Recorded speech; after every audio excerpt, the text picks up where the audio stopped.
రామదాసుగా అంత కష్టాలు పెట్టాలన్నా, పైగా ఆయన తహసీల్దారు, పైగా అధికారి, ఏమైనా చేయొచ్చు, ఆయన అధికారం ఉంది ఆయనకు. నవాబు నువ్వెందుకు రాముడిని కొలిచావు, అంతా నాశనం చేశావు అన్నప్పుడు తీసుకెళ్ళి జైల్లో పెట్టారు. రామదాసుని పెట్టాలనా? రామదాసు తప్పు చేశాడా? సర్వస్వం స్వామికి అర్పణ చేశాడు.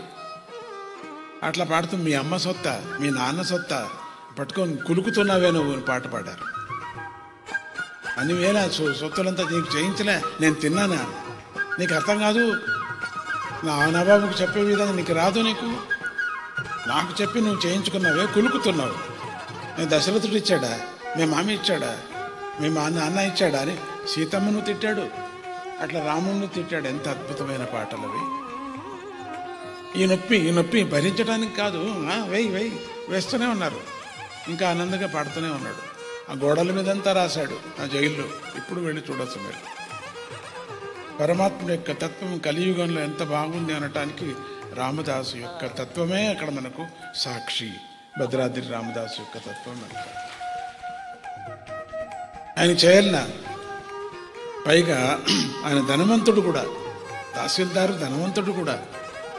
అటువంటిప్పుడు తానే చేయించాడేమని కూడా అనుకోవచ్చు కదా నవాబు. అక్కడ ధర్మం యొక్క పోటీ వచ్చేసింది. రాముడే చేయించాడు.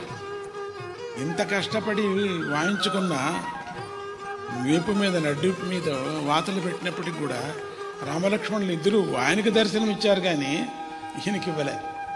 అప్పుడు కూడా తిట్టుకున్నాడు, నేను ఇంత కొట్టుకుండా నాకు దర్శనం ఇవ్వకోకుండా ఆ నవాబు గారికి దర్శనం ఇచ్చి నా అప్పులంతా తీర్చి ఏం చేసావా ఈ పని అని మళ్ళీ పాట పాడుకున్నాడు. మళ్ళీ ఆయన జైలు నుంచి బయటకు తీశారు.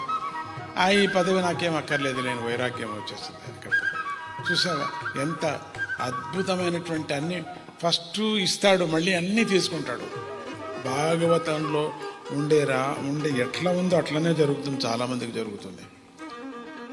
అప్పుడు మొత్తం అన్ని తీసేసుకుంటాడు. అప్పుడు వైరాగ్యం ఇంకా ఎక్కువ పెరుగుతుంది, స్వామి మీద ఇంకా లగ్నం అయిపోతుంది. ఇంకా ఎక్కువ కావాలి, నువ్వే సర్వస్వం, అది ఏం చేస్తావు చెయ్యి.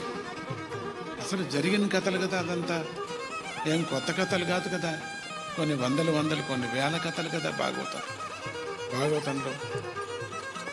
అన్ని మహాత్ముల యొక్క తత్వమే అటువంటిది.